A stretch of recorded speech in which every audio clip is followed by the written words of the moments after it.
Hello everyone, I hope you are doing well and welcome to my YouTube channel Learn with Shuni. So what's the topic today? Our topic is the romantic imagination and national feeling. Okay, so यहाँ पे हमको पढ़ना है about the romantic thinkers. About the romantic thinkers. ये romanticism actually क्या है, romanticism को पढ़ेंगे हम लोग.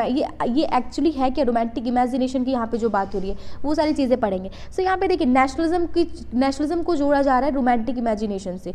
सो वही चीज़ है कि यहाँ पे culture, art, poetry, story and music की बात हो रही है. मीन्स अगर आपको नेशनलिज्म की फीलिंग लानी है तो इसका मतलब ये नहीं है कि आप बस वॉर करके, बस टेरिटोरियल एक्सपेंशन करके उस फीलिंग को डेवलप कर सकते हैं. उसके अलावा अदर भी फील्ड है, अदर भी क्राइटेरिया है जिसकी हेल्प से आप क्या सकते हो, लोगों में एक नेशनलिज्म की फीलिंग को डेवलप कर सकते हो. सो क्या क्या है वो पढ़ते हैं. So culture played an important role in creating the idea of nation. तो यहाँ पे जो कल्चर होते हैं, लोकल लेवल पे कल्चर होते हैं, बिकॉज एज यू नो कि यहाँ पे एम्पायर्स थे, बड़े बड़े एम्पायर्स थे, बट लोकल लेवल पे छोटे छोटे से कल्चर थे. लोग आपस में कल्चर की वजह से एक दूसरे से कनेक्ट थे वहाँ पे. ठीक है.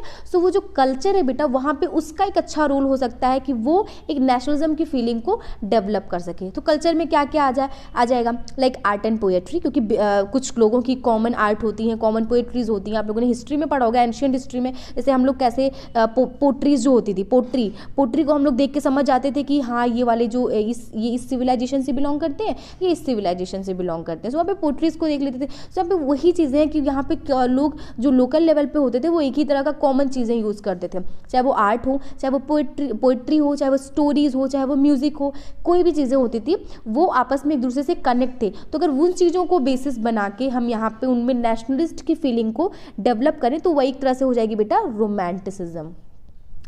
Okay, see, let us look at romanticism, a cultural movement which sought to develop a particular form of nationalist sentiment. So यहाँ पे एक हम लोग जो नेशनलिस्ट की फीलिंग है उसको डेवलप कर रहे हैं, किसकी हेल्प से, cultural movement. So this is a kind of cultural movement. Romanticism की बात करें सो this is a cultural movement जहाँ पे हम कल्चर की हेल्प लेके नेशनलिज्म की फीलिंग को, नेशनल सेंटीमेंट को हम डेवलप कर रहे हैं. ओके. सो रोमांटिक आर्टिस्ट, ये जो भी इस चीज़ को सपोर्ट करते थे उनको बेटा बोला था romantic thinkers, romantic artist, romantic poets, जो भी आपकी मर्जी आप बोल सकते हो. So romantic artist and poet generally criticise the glorification of reason and science. Reason and science means जो उस टाइम पे क्या हो रहा था बेटा, धीरे धीरे साइंस का डेवलपमेंट बहुत हो रहा था, इन्वेंशंस हो रहे थे. सो उन्होंने बोला कि जो साइंस की आप बातें करते हो, रीजन्स की बातें करते हो, वो साइड में रखो. ठीक है. अभी आप क्या कर सकते हो यहाँ पे, अगर नेशनलिस्ट की बात करें, आप यहाँ पे इमोशंस पे फोकस करो, आप इंट्यूशंस पे फोकस करो, मिस्टिकल फीलिंग्स पे फोकस करो, लोगों के इमोशंस पे जाओ. आप इमोशन की हेल्प से नेशनलिज्म की फीलिंग को ला सकते हो. So their effort was to create a sense of shared collective heritage, a common cultural past and as the basis of the nation. So वहाँ पे उन्होंने बोला कि आप अगर नेशन को अगर दिखाना चाहते हो, लोगों में एक बोलना चाहते हो कि आप एक नेशन से बिलोंग करते हो, तो वहाँ पे आप क्या चीज़ दिखाओ, आप एक कलेक्टिव हेरिटेज दिखाओ ना, कि हाँ आपका हेरिटेज सेम रहा है, आपकी हिस्ट्री सेम रही है. आप एक कॉमन कल्चरल पास्ट दिखाओ ना कि हाँ आपका पास्ट सेम रहा है. सो उसके बेसिस पे आप आराम से एक नेशनलिज्म की फीलिंग को ला पाओगे. तो उन्होंने नेशन का बेसिस किस चीज़ को बनाया, collective heritage, common cultural past.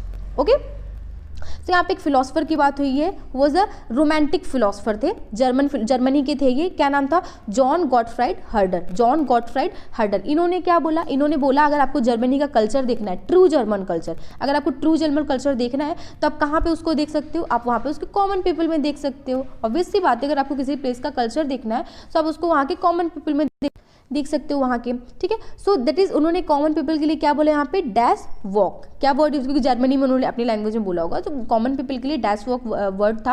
And तो यहाँ पे अगर कल्चर की बात करें, कॉमन पीपल के कल्चर की बात करें तो क्या हो जाएगा, फोक सॉन्ग, फोक पोएट्री, फोक डांसेस. सो वहाँ की चीज़ें लोकल लेवल पे लोगों की अपने अपने होते हैं ना, फोक सॉन्ग्स होते हैं, हमारे यहाँ पे बहुत सारे होते हैं, आपने अगर देखा हो, सुना हो.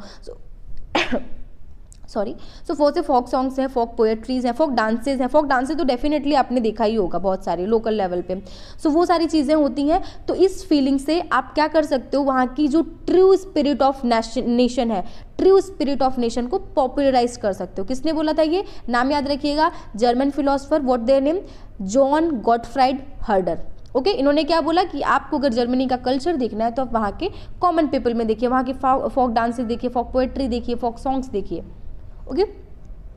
सो यहाँ पे बेटा अब इसी चीज़ को हम रोमांटिसिज्म की चीज़ को समझेंगे एक एग्जाम्पल से, एक क्या दो एग्जाम्पल से समझेंगे, बट यहाँ पे अगर हम दो एग्जाम्पल से दो डिफरेंस में समझेंगे, दो रेफरेंस में समझेंगे, but with the same country, what, Poland. Poland से ही समझेंगे हम यहाँ पे कि कैसे पोलैंड में दो कॉन्टेक्स्ट में, एक होगा, चलिए देखते हैं, एक तो लैंग्वेज है और एक होगा डांस और songs. So this was specially so in the case of Poland which has been partition at the end of the 18th century. So as you all know कि पोलैंड को पार्टीशन कर दिया गया था बिकॉज जब treaty of Vienna हुई थी। Treaty of Vienna कब हुई थी? ट्रीटी ऑफ वियना आप लोगों को पता है, उसका डेट लिखिएगा, ईयर लिखिएगा, ट्रीटी ऑफ वियना कब साइन हुई थी। तो जब ट्रीटी ऑफ वियना होती है वहाँ पे पोलैंड को पार्टीशन कर दिया जाता है, किसके किसके बीच में, रशिया, प्रूशिया और ऑस्ट्रिया आपस में मिलकर उन्होंने आपस में पार्टीशन कर दिया था।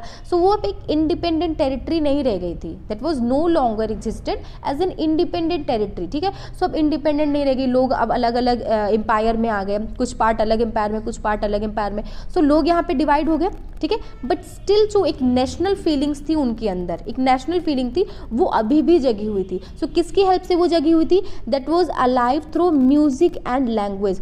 उनका एक कॉमन म्यूजिक था, बिकॉज अब आप अपने उनको अलग कर दिया, बट उनका जो एक म्यूजिक था, एक तरीका था बोलने की, लैंग्वेज थी, वो तो भी सेम ही रहेगी ना, तो उससे वो आपस में वेल कनेक्टेड थे। Okay, so Karol Kurpinski for example, Karol Kurpinski को आप बोल सकते हैं यहाँ पे एक कौन थे, ये एक रोमांटिक आर्टिस्ट थे, रोमांटिक थिंकर्स थे, जो बिलीव करते थे कि हम इसकी हेल्प से एक नेशनल स्ट्रगल कर सकते हैं। सबका अपना अपना एक टूल होता है ना, आप स्ट्रगल कर रहे हो तो आपका अलग टूल होगा, तो इनका एक टूल क्या था, ये बोलते थे कि मैं नेशनल स्ट्रगल को सेलिब्रेट करूंगा, कैसे, through his operas and music. Opera आज के टाइम पर अगर आप देखोगे बेटा तो opera is a form of music, एक म्यूजिक फॉर्म है जिसमें गाना गाते हैं। अब खैर अगर आपने सुनी होगी तो आपको पसंद तो डेफिनेटली नहीं आएगी, but it was a form of music, opera music. इसकी हेल्प से वो बोल रहे थे अपनी नेशनल स्ट्रगल को वो शो करते थे, ठीक है। Turning folk dances like the polonaise and mazurka. So यहाँ पे देखिए दो फोक डांसेस के यहाँ पे जिक्र किया गया है, what is the name, polonaise and mazurka. Underline कर लीजिएगा, याद रखिएगा नाम कि यहाँ पे जो पोलैंड में कौन कौन से दो डांस फॉर्म के नाम थे। So that is polonaise and mazurka. So इसकी हेल्प से, इन लोगों के मदद से क्या करते थे, एक तरह से यहाँ पे अपनी नेशनल स्ट्रगल को सेलिब्रेट करते थे। इसको अपना नेशनल सिंबल बोलते थे कि अपने नेशनल सिंबल को इस तरह से एक्सप्रेस कर रहे हैं, अपनी नेशनलिज्म की जो फीलिंग है, राइट। नेक्स्ट यहाँ पे एक तो हो गया कि यहाँ पे म्यूजिक से एंड डांस से ही एक्सप्रेस कर रहे हैं। दूसरा था language too played in, language की बात होगी। Language too played an important role in developing nationalist sentiment. Language का भी एक अच्छा खासा रोल रहा है after Russian occupation. The Polish language, देखिए कुछ पार्ट रशिया को मिल गया था पोलैंड का, राइट। सो वहाँ पे जब रशिया को मिल गया तो रशिया ने कुछ क्या की, अपनी मनमानी करने की कोशिश की, वहाँ पे क्या करी, let's see. Polish language, so sorry there was some problem in system. So okay let's see, language से बात करते हैं हम लोग again. Language too played an important role. Language का भी एक अच्छा खासा रोल रहा कि जो नेशनलिस्ट सेंटीमेंट को डेवलप करने में, कैसे, जैसे हम लोग पोलैंड का एग्जांपल लेके चल रहे हैं। सो वहाँ पे जब पोलैंड में आफ्टर रशियन ऑक्यूपेशन, जब कुछ पार्ट जो साइन होती है ट्रीटी ऑफ वियना, कुछ पार्ट पोलैंड का रशिया को मिल जाता है बेटा, तो रशिया को मिल गया, अब रशिया के पास वो आ गया, तो रशिया भी अपनी कुछ ना कुछ चीज़ें कोशिश करेगा कि वहाँ के लोगों को दबाएगा ना, अपनी चीज़ों को वहाँ पे इंप्लीमेंट करने की कोशिश करेगा। सो वही चीज़ उसने लैंग्वेज के केस में की, ठीक है। जो पॉलिश लैंग्वेज थी that was forced out of school, उसको फोर्स किया गया कि अब वो स्कूल से बाहर हो जाए, उस लैंग्वेज का यूज ना हो। And Russian language was impose, Russian language को कोशिश किया गया कि उसको हर जगह इम्पोज किया जाए, ठीक है।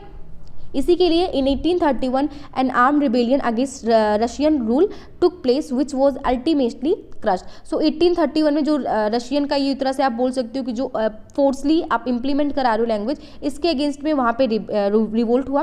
Following this many members of the clergy in Poland began to use language as a weapon of national resistance. So क्या होता है, ये लोग रिवोल्ट करते हैं बट इसको क्रश कर दिया जाता है, मीन्स इनको दबा दिया जाता है इनके रिवोल्ट को। तो इसके अगेंस्ट क्या करते हैं, जो क्लर्जी होते हैं, क्लर्जी मीन्स जो पोलैंड के जो हायर स्टेट्स के मेंबर्स होते हैं, जैसे फर्स्ट स्टेट सेकंड स्टेट आप लोगों ने पढ़ा हुआ है। सो उसके जो क्लर्जी वाले मेंबर्स होते हैं, क्लर्जी के, वो क्या कर देते हैं, वो यहाँ पे अपनी नेशनल रेजिस्टेंस को शो करने के लिए, मीन्स यहाँ पे अगर अपना स्ट्रगल शो करने के लिए वो किसका यूज़ करते हैं, पॉलिश लैंग्वेज को यूज़ करते हैं।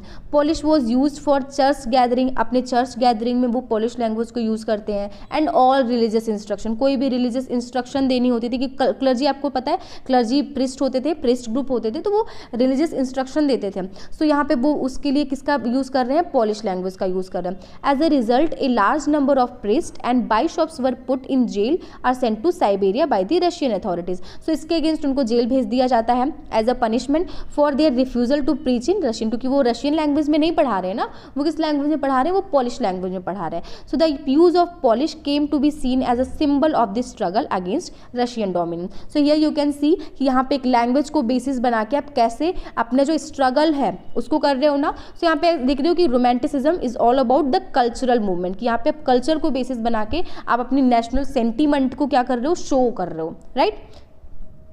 सो this is all about romanticism.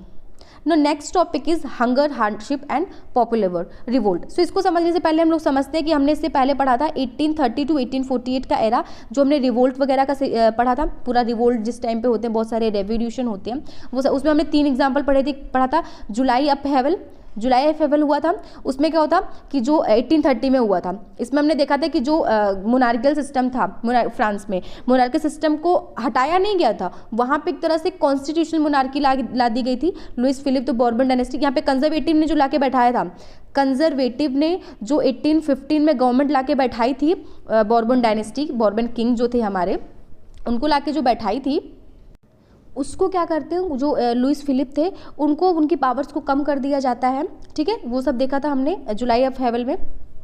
Then एक हमने क्या पढ़ा था, एक दूसरा उसी टाइम पे 1830 टू 1848 में एक हुआ था ग्रीक वॉर ऑफ इंडिपेंडेंस। अच्छा, ग्रीक वॉर ऑफ इंडिपेंडेंस जो हुआ था बेटा, ग्रीक वॉर ऑफ इंडिपेंडेंस, वहाँ पे एक ट्रीटी साइन होती है। ट्रीटी का नाम क्या था, plus in which year that treaty was sign, year का नाम with the name of the treaty, दोनों आपको लिखनी है कि ग्रीक को, जो ग्रीस थी उसको इंडिपेंडेंस कब मिलती है वो देखना। प्लस तीसरी चीज़ हमने क्या देखी थी उसी में, कि जो बेल्जियम होता है, बेल्जियम किससे अलग हो जाता है, बेल्जियम जो यूनाइटेड किंगडम ऑफ नीदरलैंड उससे अलग हो जाता है, वो देखा था हमने।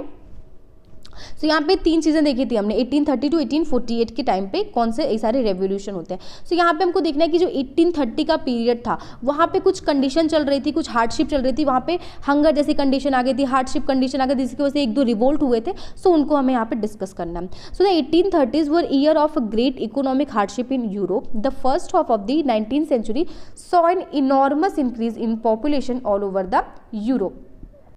सो 1830s में क्या होता है कि यूरोप में बहुत सारी इकोनॉमिक बोल सकते हो हार्डशिप चल रही थी, वहाँ पे लोग भूख से मर रहे थे। क्यों? क्योंकि वहाँ पे पॉपुलेशन में अचानक से बहुत इंक्रीज हुआ था एंड प्रोडक्शन उतना नहीं बढ़ पाया था, प्रोडक्शन कम था, जिसकी वजह से डिमांड बढ़ रही थी। एंड डिमांड बढ़ेगी बेटा तो वहाँ के प्राइसेस बढ़ जाएंगे, ठीक है। तो वो एक तरह से हार्डशिप करनी पड़ रही थी, वो चीज़ अभी हम समझ रहे हैं आगे। So in most countries there were more seekers of job than employment. So यहाँ पे लोगों के पास खाने के पैसे नहीं थे, या फिर आप बोल सकते हो कि बहुत ज़्यादा महंगाई बढ़ गई थी, क्योंकि चीज़ों की प्राइस बढ़ रही है, क्योंकि डिमांड बढ़ रही है, सो प्राइस बढ़ रही है। तो इसकी वजह से वहाँ पे एम्प्लॉयमेंट का चक्कर आ गया था, जिसकी वजह से लोग जॉब ढूंढ रहे हैं, इधर उधर लोग जॉब ढूंढ रहे हैं। So population from rural areas migrated to the cities to live in overcrowded slums. तो यहाँ पे जो रूरल एरियाज़ के जो पॉपुलेशन होती है वो माइग्रेट करके कहाँ जाएगी, टाउन में जाएगी, सिटीज़ में जाएगी। ऑब्वियसली अब लोग क्या होते हैं, जब यहाँ पे रूरल एरियाज़ में उनको जॉब नहीं मिलती है तो माइग्रेट करके जाती है ना, टाउन में जाती है, सिटीज़ में जाती है।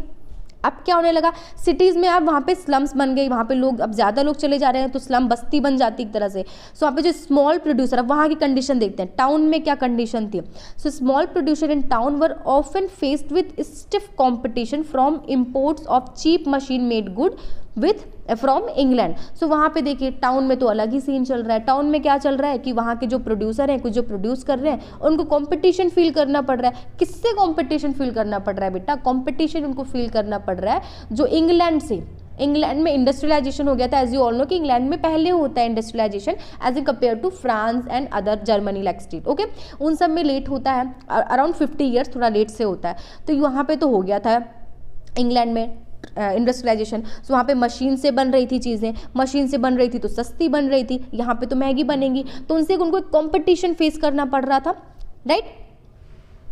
सो this was specially so in textile production, ये टेक्सटाइल के प्रोडक्शन में भी ये चीज़ थी, which was carried out mainly in homes और small workshop and was only partly mechanised. So what was the condition in France, France में बेटा ये कंडीशन थी कि जो यहाँ पे टेक्सटाइल के केस में बात करें अगर हम लोग, तो टेक्सटाइल में ये लोग घर पे बनाते थे चीज़ें एट देयर होम, एंड यहाँ पे पार्शली मैकेनाइज, मतलब कुछ एक चीज़ें मशीन से हम लोग बनाते थे, बाकी हम लोग हाथ से ही बनाते थे, जो फ्रांस के लोग थे, right.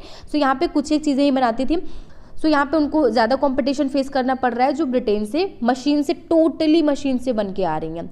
So in those regions of Europe where the aristocracy still enjoy power, peasant struggle under the burden of feudal dues and obligation. So ये तो अलग ही सिनेरियो चल रहा है। एक तो चलिए ठीक है, यहाँ पे हमने देख लिया कि लोग माइग्रेट करके टाउन में जा रहे हैं, बट स्टिल कुछ अदर केसेस में जहाँ पे अभी भी कोई नेशनल सेंटीमेंट जैसी फीलिंग नहीं आई है, यहाँ पे अभी भी एरिस्टोक्रेसी अपना जो पद है वो इंजॉय कर रही है वहाँ पे, ठीक है। सो वहाँ भी उसको भी पावर्स बहुत सारी हैं, तो वहाँ पे भी देखिए पीजेंट को अभी भी स्ट्रगल करना पड़ रहा है, फ्यूडल ड्यूज वाला सिस्टम चल रहा है, उनको स्लेव बन के रहना पड़ रहा है, ठीक है। सो ये सारी कंडीशन थी, ये सारी सिनेरियो चल रहे थे। इसी में अब आप बेटा क्या आ गया, the rise of food prices. इसी में एक ऊपर से आ गया कि बैड हार्वेस्ट हो गया, उसकी वजह से फूड की प्राइसेस बढ़ गई। अब जिसकी वजह से लोगों में क्या हो गया, गुस्सा आएगा ना। अब धीरे धीरे गुस्सा, धीरे धीरे टाउन में, कंट्रीज में लोगों में गुस्सा भर रहा है। Okay, so this is a hunger and hardship. हमने देख लिया कि कैसे यहाँ पे हंगर का केस था, लोग भूखे मर रहे थे, लेकिन उसके चक्कर में भूखे तो मर रहे हैं बट उनको हार्डशिप करनी पड़ रही है। मतलब देखिए वहाँ पे यूरोप की चीज़ जो इंग्लैंड से चीज़ें आ रही हैं उनसे कॉम्पिटिशन फेस करना पड़ रहा है, राइट। ओके, सो नाउ देखते हैं 1848 की कहानी आप लोग समझ ली यहाँ पे क्या है। The year 1848 was one such year. Food shortages and widespread unemployment brought the population of Paris on the road. तो यहाँ पे हम तो एक चीज़ तो पता थी कि जो फ्रांस था, फ्रांस में हमने एक चीज़ देख लिया था कि मोनार्की को हमने कॉन्स्टिट्यूशनल मोनार्की बना दिया है। जो राजा थे लुइस फिलिप, उनको हमने उनकी पावर को थोड़ा सा कम कर दिया, ठीक है। वो अब किसके सब्जेक्ट हो गए, वो कॉन्स्टिट्यूशन के सब्जेक्ट हो गए, राइट। तो अब यहाँ पे जब फूड शॉर्टेज हो जाती है, अनएम्प्लॉयमेंट हो जाता है, तो लोगों को गुस्सा आता है। लोग गुस्सा आते हैं तो लोग क्या सोचते हैं कि भाई सबका रीज़न कौन है, हमारे लुइस फिलिप साहब। गुस्सा, उस सारा गुस्सा जाकर उन्हीं पे फूटता है, तो लोग रोड पे निकल जाते हैं, जो भी बराक होते हैं उनको तोड़ देते हैं। इसकी वजह से जो लुइस फिलिप भाई साहब होते हैं वो डर के कहाँ जाते हैं, भाग जाते हैं, राइट। इन नेशनल असेंबली देन अगेन, जैसे हमने देखा था आफ्टर द फ्रेंच रेवोल्यूशन 1789 के बाद वहाँ पे नेशनल असेंबली फॉर्म होती है, तो अगेन हमारी नेशनल असेंबली फॉर्म होती है, रिपब्लिक यहाँ पे बन रहा है। एंड यहाँ पे 21 ईयर से ऊपर जितने भी मेल कैंडिडेट, मेल की बात हो रही है बेटा, वीमेन को still they are not including, women को वो इंक्लूड नहीं कर रहे हैं। तो यहाँ पे granted suffrage to all adult males above 21 से, जैसे हमने जैकोबिन के केस में देखा था, जो 1 ईयर का पीरियड हुआ था, 1 ईयर के लिए वहाँ पे जैकोबिन्स को 21 ईयर से जो एवब के थे सबको वोटिंग राइट्स मिल रहे हैं। कोरिलेट करते चलिएगा, ऐसा नहीं है कि यहाँ का पढ़ रहे हैं तो पीछे का सब भूलते चले जाइए, नो नेवर। आपको यहाँ से पढ़ रहे हैं तो पीछे का कोरिलेट करते चलिए कि हाँ वहाँ पे 21 था, वहाँ पे 25 था, राइट।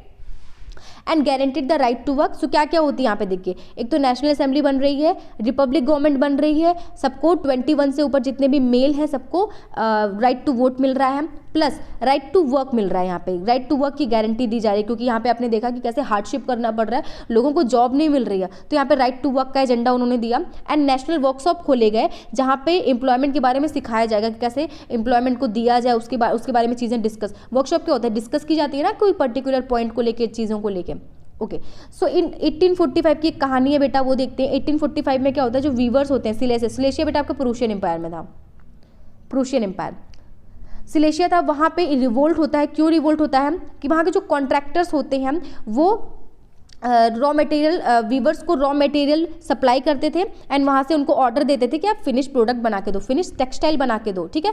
बट क्या हुआ कि वो यहाँ पे उनको ऑर्डर तो दे रहे हैं कि आप रॉ मटेरियल दे रहे हैं, ऑर्डर दे रहे हैं, बोल रहे हैं यहाँ पे आप बैठ के प्रोडक्शन करो, बट उन्होंने धीरे धीरे क्या करी कि जो प्राइसेस थी, प्राइसेस मीन जो उनका पेमेंट था उसको रिड्यूस कर दिया, ठीक है, जिसकी वजह से लोगों में गुस्सा भड़का। सो इन दिस विलेज विथ, एक कहानी है इसके ऊपर देखिए, in these villages with 18,000 inhabitants cotton weaving is the most wide spread occupation. Cotton weaving, around 18,000 inhabitants लोग, वीवर्स जो हैं वो कॉटन वीविंग कर रहे हैं। The misery of the worker is extreme, उनका जो दुख है आप हम लोग नहीं बोल सकते। Desperate need for job has been taken advantage by the contractor. So यहाँ पे क्या हो रहा है कि लोग डेस्परेट हो रहे हैं कि भाई हमको जॉब चाहिए, जॉब चाहिए, मरे जा रहे हैं लोग। अब जॉब चाहिए तो कॉन्ट्रैक्टर क्या है, उसको तो काम देना ही देना है। अब 10 लोग आके जॉब के लिए खड़े हैं, ठीक है, 10 लोग आके खड़े हैं, उसको काम है, अब उसको जॉब क्या है, 5 ही लोग की ज़रूरत है, तो वो क्या करेगा, बोलेगा भाई देखो 10 हो आप, मुझे 5 की ज़रूरत है, तो मैं इतने बार्गेनिंग करेगा ना वो यहाँ पे। सो बार्गेनिंग करके वहाँ की जो उनका प्राइस है, उनका पेमेंट है, उसको रिड्यूस कर देता है। Okay, so on 4th June of at 2 p.m. on a large crowd of weavers emerged from their homes and marched to pair up to the mansion of their contractor. तो यहाँ भाई आ गया अब गुस्सा, अब पानी जो है घड़ा जो है भर गया अब, तो यहाँ पे लोगों में आ गया गुस्सा। 4 जून को निकल पड़े सब लोग, कहाँ निकल पड़े? कॉन्ट्रैक्टर के मेंशन पे चले गए, किसके डिमांड के लिए? हायर वेजेस, कि भाई हमारे वेजेस बढ़ाओ। They were treated with scorn and threats alternately, उनको बार बार भड़काया, धमकी दी जा रही थी। Following this a group of them force their way into the house, उनको धमकी दी जा रही है बट स्टिल वो लोग घुस गए घर के अंदर, घुस गए उनके अंदर, उनके विंडो जो थी, फर्नीचर थी, पोर्सलिन में जो उनके बर्तन थे, चीनी मिट्टी के आप बोल सकते हो, जो मिट्टी के बर्तन थे, उस सारी जो आप बोलते हो घर में सजावट के सामान लगे हुए थे, उसको सब तोड़ फोड़ दिया।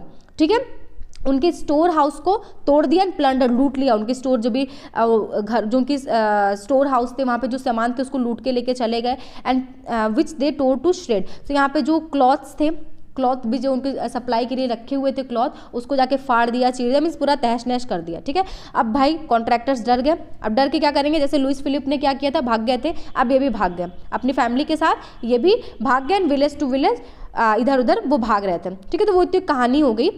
सो यहाँ पे वही चीज़ है कि यहाँ पे कैसे आपने देखा कि हंगर आई, हार्डशिप आई, लोगों में हार्डशिप करना पड़ा, जिसकी वजह से क्या हो गया? रिवोल्ट हो गया। सो दिस इज स्टोरी, जैसे बहुत सारी स्टोरी वहाँ पे हो रही थी, तो यहाँ पे कुछ एक स्टोरी यहाँ पे दिखाई गई है, सो वो चीज़ हमको देखनी है। Now next, the revolution of the liberals. तो यहाँ पे लिबरल्स की बात अगेन हो रही है कि जो लिबरल्स थे उनका जो हमने तो पुअर सेक्शन का देख लिया वहाँ पे कि पुअर्स कैसे अपने लिए लड़ रहे थे। So parallel to the revolts of the poor, unemployed and starving peasants and workers in many European countries in the year 1848। So poor जो थे, अनएम्प्लॉयड जो थे, पीजेंट्स जो थे और जो भी सारे वर्कर्स थे वो 1848 में हमने देखा कि बहुत सारे रिवोल्ट वो कर रहे हैं। एक रिवोल्ट और भी चल रहा था, किसका? एजुकेटेड जो मिडिल क्लास के लोग थे वो भी उनका अपना एक वो लोग प्लानिंग कर रहे थे कि हाँ अपना एक रेवोल्यूशन करते हैं, वो सारी चीज़ें चल रही थी। So events of February 1848 in France had brought about the abdication of the monarch and the republic based on universal male suffrage. तो वो सारी कंडीशन हमने देखी थी, कैसे लुइस फिलिप को भगा दिया गया था एंड वहाँ पे लाके किसको कर दिया गया था? रिपब्लिक सिस्टम को लाके स्टैब्लिश कर दिया गया था, वो तो हमने देख लिया, वो तो फ्रांस की बात हो गई। अब अदर पार्ट्स को देखते हैं। In other parts of Europe where independent nation state did not yet exist, जहाँ पे इंडिपेंडेंट नेशन की बात नहीं होती थी, अभी तक शुरुआत ही नहीं हुई थी। बिकॉज फ्रांस में हमने देखा था 1789 से रेवोल्यूशन हुआ, लाइक नेशन स्टेट के कंसेप्ट तो आने लगे थे ना बेटा, ठीक है, बट यहाँ पे अभी तक वो चीज़ें एग्जिस्ट ही नहीं करी थी। कौन कौन सी कंट्री थी? That was Germany, Italy, Poland and Austro Hungarian empire. ठीक है, इन सारे जगह पे अभी भी नेशन स्टेट की बात नहीं हो रही थी। अब क्या होता है यहाँ पे, जो लिबरल मिडिल सेक्शन है, लिबरल मिडिल सेक्शन वो आपस में मिलते हैं। लिबरल में से जो भी एजुकेटेड क्लास थी, ठीक है बेटा, वो सब अब यहाँ के जो मेन है, वीमेन है, आपस में मिलके हैं और अपनी डिमांड डिसाइड करते हैं। डिमांड क्या होती है इनकी? कॉन्स्टिट्यूशनलिज्म विथ नेशनल यूनिफिकेशन, कि कॉन्स्टिट्यूशन चाहिए प्लस हमारा क्योंकि आपको पता है कि जर्मनी को डिवाइड कर दिया गया, पोलैंड को डिवाइड कर दिया, इटली को डिवाइड कर दिया, डिवाइड कर करके आपस में बांट के रखा था इन लोगों ने। ठीक है, तो वो बोल रहे थे कि पहले यूनिफिकेशन करो प्लस हमको कॉन्स्टिट्यूशन दो हमारा। They took advantage of the growing popular unrest to push their demand, क्योंकि वहाँ पे आप देख रहे हैं यूरोप में कैसे लोगों में हंगर हार्डशिप के चक्कर में पुअर लोग हैं ऑलरेडी, रिवोल्ट वगैरह तो कर रहे हैं, पुअर लोग का तो चल ही रहा है ना आपस में साइड बाय साइड। तो यहाँ पे इन लोगों ने भी सोचा कि यहाँ पे इतना अनरेस्ट जैसी कंडीशन आ गई तो हम लोग भी इसी मौके का फायदा उठा लेते हैं, हम लोग भी रख देते हैं भाई साहब अपनी डिमांड सामने। ठीक है, क्या डिमांड थी? Creation of a nation state on parliamentary principle. Creation एक तो हो गई कि नेशन स्टेट बनाना है, आ गई यहाँ पे, अब नेशन स्टेट की एग्जिस्टेंस यहाँ पे भी आ गई। नेशन स्टेट बनाना है किस बेसिस पे? पार्लियामेंट्री प्रिंसिपल होना चाहिए, मतलब एक कॉन्स्टिट्यूशन होना चाहिए, फ्रीडम ऑफ प्रेस होनी चाहिए एंड फ्रीडम ऑफ एसोसिएशन होना चाहिए। सो डिमांड को आप लोग ध्यान रखिएगा कि जो यहाँ पे लिबरल मिडिल क्लास थे इन सारी कंट्रीज में, जर्मनी, इटली, पोलैंड, उनकी डिमांड्स क्या थे? So these were the demand. Okay, इसको याद रखिएगा। सो अब यहाँ पे जर्मनी का अगर एग्जांपल लिया जाए, जर्मनी में क्या सीन होता है? In the German region large number of political association whose member were middle class, professional, businessman and prosperous artisan came together. अब यहाँ पे जर्मनी रीजन में जो भी मिडिल क्लास के मेंबर थे आपस में मिलते हैं, कहाँ पे मिलते हैं? सिटी ऑफ फ्रैंकफर्ट पे आते हैं and decided to vote for an all German national assembly. So यहाँ पे वो मिल के सारे मिडिल क्लास के मेंबर्स आते हैं, फ्रैंकफर्ट में मिलते हैं बेटा, और ये डिसाइड करते हैं क्या बनाने की? All German national assembly. Right.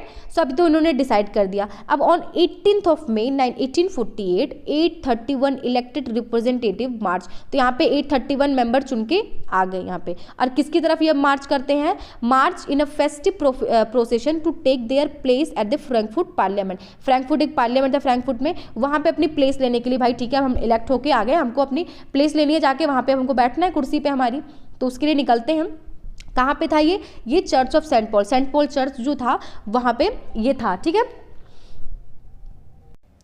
सो वहाँ पे उन्होंने क्या किया, वहाँ पे उन्होंने अपना एक कॉन्स्टिट्यूशन ड्राफ्ट किया, ठीक है, for a German nation to be headed by monarchy. So यहाँ पे ऐसा नहीं है कि रिपब्लिक नहीं बना रहे हैं, यहाँ पे भी मोनार्किकल सिस्टम चलेगा, बट जैसे उन्होंने वहाँ पे क्या किया था, कॉन्स्टिट्यूशनल मोनार्की मीन्स मोनार्की अब सब्जेक्ट किसके लिए होगा, monarchy subjected to parliament, means monarchy कुछ भी करना होगा तो पार्लियामेंट से उसको परमिशन लेना पड़ेगा, पार्लियामेंट के डिसीजन पे ही होगा, ठीक है। So when the deputies offered the crown on this terms to Frederick William fourth, तो वहाँ के किंग का क्या नाम था बेटा, जर्मन का जो किंग था वहाँ पे मीन्स पूरा प्रूशिया किंग, क्योंकि प्रूशिया के अंदर में ही जर्मनी आती थी। सो वहाँ का जो किंग था फ्रेडरिक विलियम फोर्थ, उसको जब इसके सामने ये चीज़ ऑफर किया गया कि ठीक है आप इस पर आप साइन करो, ठीक है, देन ही रिजेक्टेड इट, उसने रिजेक्ट कर दिया and joined other monarchs to oppose the elected assembly. तो उसने यहाँ पे असेंबली को अपोज किया, राइट, एंड क्या कर दिया, जो अदर मोनार्क्स थे उनके साथ मिलके जाके उनको ज्वाइन कर लिया। So while the opposition of the aristocracy and military became stronger, the social basis of parliament eroded. So यहाँ पे अपोजिशन में कौन आ जाते हैं, अपोजिशन मतलब यहाँ पे हो जाता है कि जैसे जो एक यहाँ पे एक पार्लियामेंट को बनाया गया था, पार्लियामेंट में एक बेसिस जो था पार्लियामेंट का, तो वो यहाँ पे अभी कौन स्ट्रांग हो गए, एरिस्टोक्रेसी स्ट्रांग हो गई एंड मिलिट्री स्ट्रांग हो गई, मीन जो और अदर सेक्शन थे उनको इग्नोर कर दिया गया। So the parliament was dominated by the middle class who resisted the demand of workers and artisans and consequently lost their support. Plus क्या होता है, जो उसके मेंबर्स होते हैं, तो यहाँ पे हमने देखा कि कौन लोग मिलके आगे इन्होंने आगे मिलके मेंबर्स बनाए, नेशनल असेंबली बनाई, वो मिडिल क्लास के मेंबर्स थे ना। सो मिडिल क्लास के जो मेंबर्स होते हैं ये पार्लियामेंट को डोमिनेट करते हैं एंड इन्होंने क्या करा कि जो वर्कर्स थे, जो पुअर सेक्शन था, उनकी डिमांड को किनारे कर दिया, ठीक है। अब जब आप उनकी डिमांड को किनारे कर दे रहे हो तो उनका सपोर्ट आपको क्यों मिलेगा, आप उनका सपोर्ट क्यों एक्सपेक्ट कर रहे हो, तो इसलिए उनका सपोर्ट भी नहीं मिला उनको एंड इसी वजह से अब क्या हुआ, in the end troops were called in and assembly was forced to disband. And इसी वजह से ट्रूप्स वगैरह होते हैं वो अंदर आ जाते हैं एंड जो वहाँ पे पार्लियामेंट होती है एंड वहाँ पे असेंबली क्या हो जाती है, डिस्बैंड में वहाँ से डिसॉल्व हो जाती है, आप बोल सकते हो खत्म हो जाती है। So the issue of extending political rights to women, यहाँ पे विमेन की अब बात आ गई, तो यहाँ पे हमने देखा कैसे कैसे इतने सारे मूवमेंट्स हो रहे हैं, लोग ट्राई कर रहे हैं, यहाँ पे लोग कोशिश कर रहे हैं कि यहाँ पे हम अपने नेशन स्टेट बना सकें, एक तरह से यहाँ पे अपना रिपब्लिक गवर्नमेंट ला सकें, बट उनका एक तरह से फेल हो जा रहा है, बट फिर भी वो कोशिश कर रहे हैं। ओके, सो ओवरऑल बात करेंगे यहाँ वुमेन का participation. So the issue of extending political rights to women was a controversial one within the liberal movement. जितने भी लिबरल मूवमेंट हुए थे वहाँ पे वुमेन की पॉलिटिकल की जो राइट्स थी, पॉलिटिकल राइट उनको देने की बात थी, वो हमेशा कंट्रोवर्सी वहाँ पे रही। कुछ लोग बोलते थे दिया जाना चाहिए, कुछ लोग बोलते थे नहीं दिया जाना चाहिए। in which large number of women had participated actively over the years, but फिर भी जो women's थी वो हमेशा सारे movement में actively participate करती थी। कैसे? they formed their own political association, for newspapers and taken part in political meetings and demonstration। जो भी association बनते थे उन्होंने अपना association बनाया था। जैसे अराउंड 60 वुमेन एसोसिएशन बने थे फ्रांस के अगर केस में देखें हम लोग, उन्होंने अपना न्यूज़पेपर बनाया, उन्होंने बहुत सारे पब्लिक मीटिंग्स में पार्टिसिपेट करती थी, डिमॉन्स्ट्रेशन में पार्टिसिपेट करती थी।